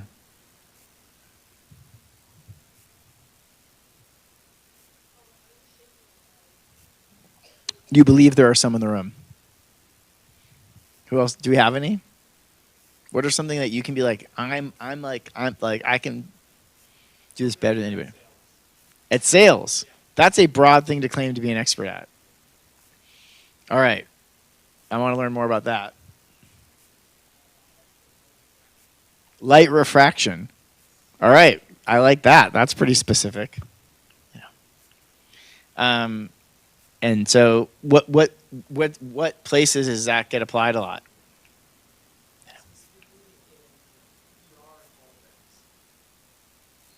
Great.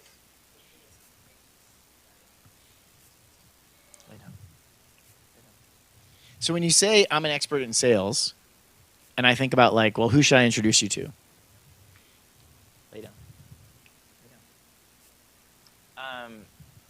You know, like I might think of somebody. I might have somebody come to me say I'm looking for a sales leader, and you might be a good fit for them. But there's so many different kinds of sales, right?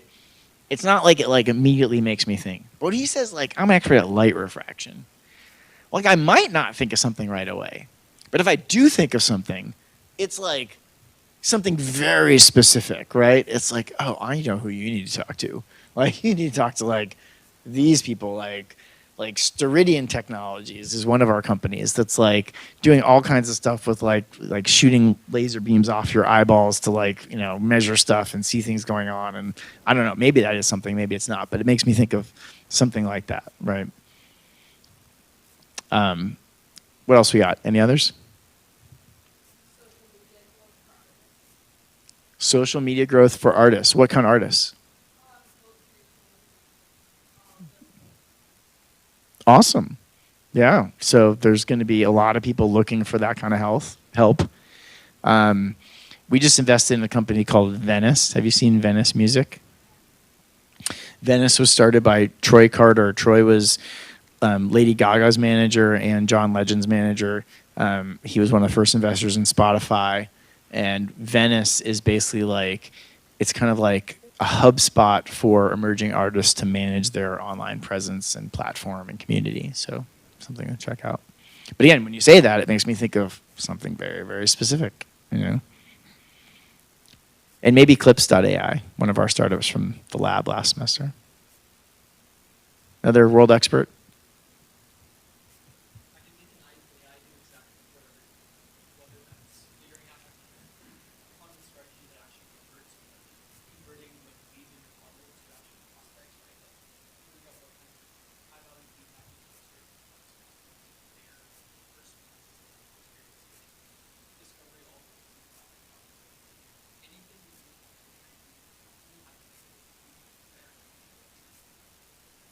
Yeah, I find that hard to believe with everything going on in AI right now.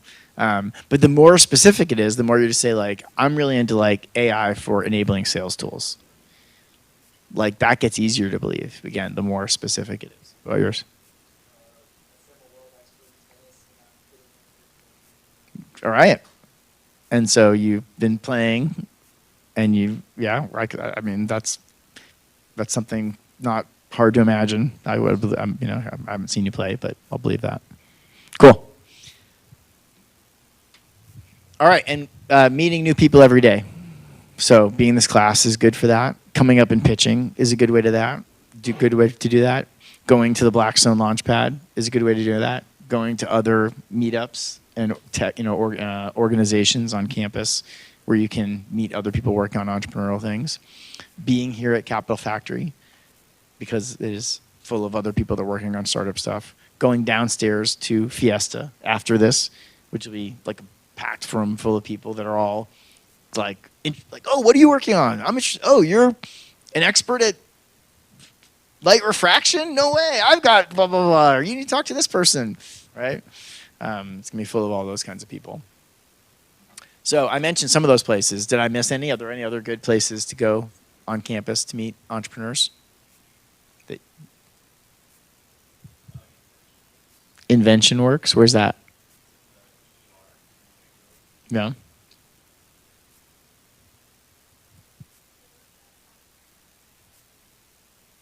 The Coffee Connects at the Herb Kelleher Center. There was one this week, I think. I almost went. What? Yeah, I was on my. I was planning to go. I didn't make it, but I was hoping to. Nick, come on, man, counting on you.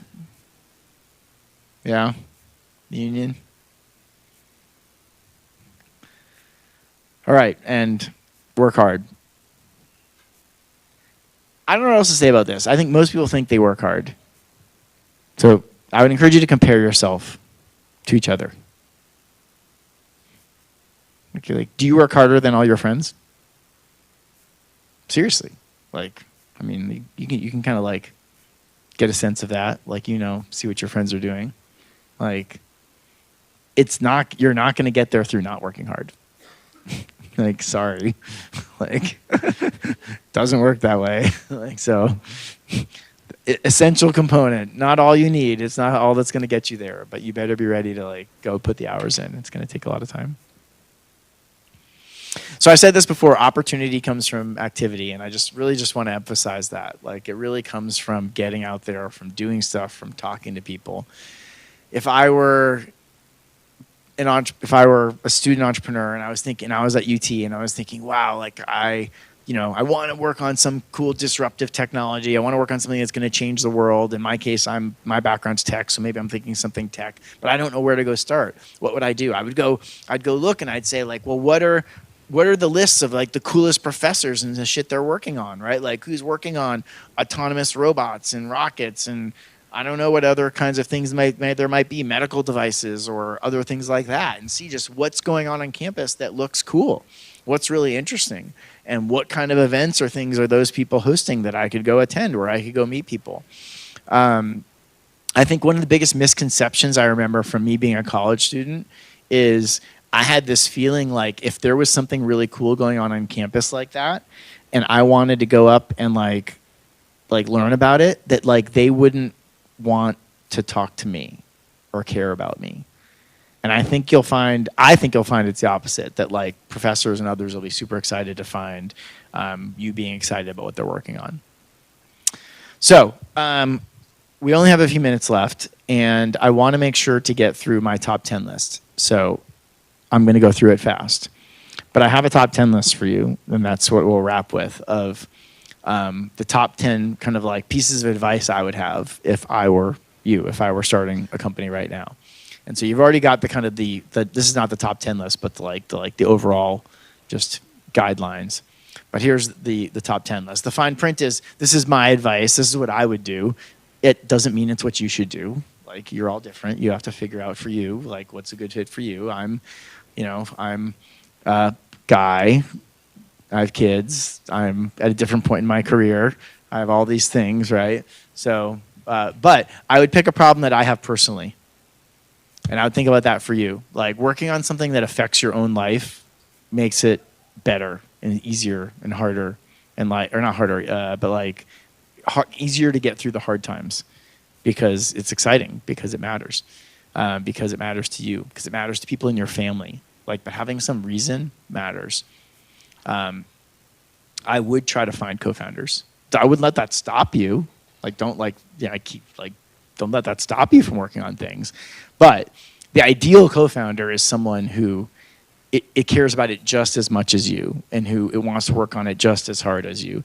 And a lot of people go into it thinking my goal should be to I keep 90%, my co-founder gets 10%.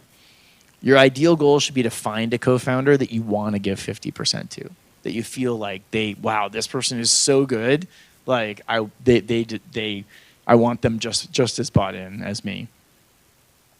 I would bootstrap at the beginning. I would not be thinking about I need to find a lot of money. I'd be finding ways to be resourceful, to do it with very little money, to test things, because because you can today, easier than ever possible. One of the ways to do that is through crowdfunding. It's not for everything, but it's a great way to get things started and to do research about your business to find out if people want it. When I was starting Skylist and we were growing, there were certain new customers would come on and they would say, I want to sign up for this big package. And I had to buy a new computer in order to sign them up, in order to get them going. And so I had to charge them a big extra setup fee. And it was weird because my competitors didn't do it, but I basically was getting them to pay in advance. I had to get them to pay in advance or I couldn't get them launched. I talked about not keeping this to yourself, talking to lots of people. I would talk to as many people as you can, that you're going to get a lot of great feedback from that. It's really going to help you. That's where you're going to make new connections and learn and grow. I would focus on mobile first. That's not the only place, but it's puts a lot of good constraints on you to keep things really simple. And so if you can make a really simple mobile version, that's a really good place to start. Obviously, I'd be thinking about how you can leverage AI. That's going to be affecting so many different things, and really understanding, are you something that uses AI as part of what you do, or do you have any kind of core AI technology? I would try to build they call this no code these days, but like something with with no code, can you build something really quickly that doesn't need any programmers, that you can change really fast, that you can just use to test it? You'd be amazed how much more you can do these days. You can have ChatGPT tell you how to build the code or write the code for you. And, it's really pretty amazing. I would outsource. This was a question that came up, as much as you can, to other people and to other APIs. The way to think about outsourcing is you want to outsource the things that are not really special or unique about what you do. Like there are some things about what you do that are like your secret sauce. You don't want to outsource that. That's like the stuff you want to own. But like the things that are like every other company like you has to do, every other company has to build a website, every other company has to do finance and accounting, every other website, every other company has to do these things. Those are good things to outsource. And finally, part of what you're doing here, surround yourself with other entrepreneurs. Like that's going to motivate you. That's going to help connect you. That's part of the people problem. So we are right on time. We have just a few more minutes before 6 before I let you out. Fiesta should be just kicking off downstairs on the first floor. I do want to remind you about reading these books. I think you're going to find them really helpful for where you are right now. And remind you for Open Pitch Pizza, which we're going to start next week, and I really hope you all sign up for, and you'll help us encourage other people to sign up for. It's a 2-minute pitch. We'll do it for 30 minutes at the beginning of the class. You'll come up, give your quick pitch. We give you some quick feedback. The next person comes up. It's rapid fire. It's low stress. Somebody wins $100. So I'd love to see 10 people lined up to pitch next week. That'd be really awesome.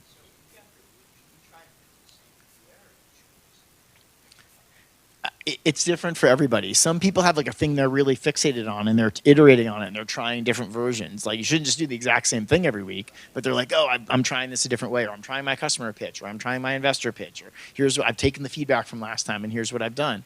And other people are coming in trying different things because they're trying different ideas and they want to get different feedback on them. And lastly, this is the attendance slide. And then I think we're good to go to head downstairs to Fiesta on the way out, which is just on the first floor in Voltron. Matt, and am I missing anything?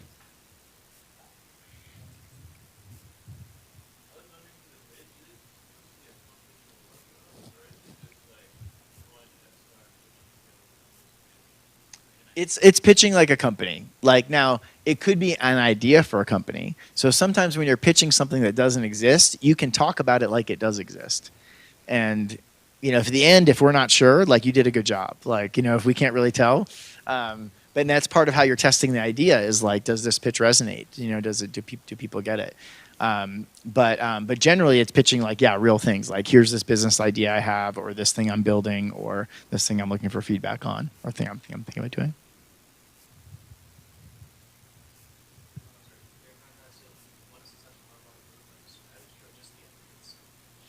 So typically, the most common ways to do it is to have a customer pitch or an investor pitch. A customer pitch is here's what the thing is and why it's so great, and it's almost like why you should want to use it, right? An investor pitch is got to include a little bit of like what it is, and because you have to understand what it is. But it's more like here's why this is a great business. Here's why this is something that's going to be really profitable, or we have a really unique way to take it to market, or why it's going to be really successful. Does that make sense?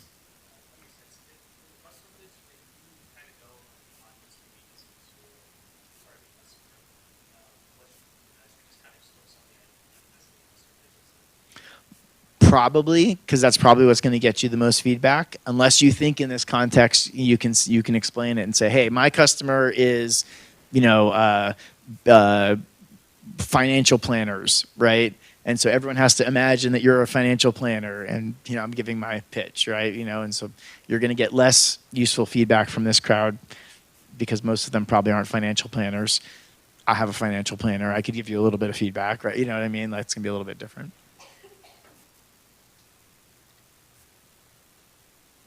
Last one.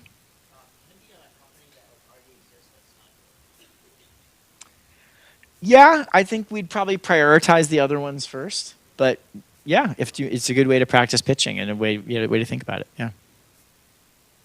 Awesome. I'll hang around if there's other questions, but thanks for coming. And again, I really encourage you to go check out Fiesta downstairs. You should not be able to miss it.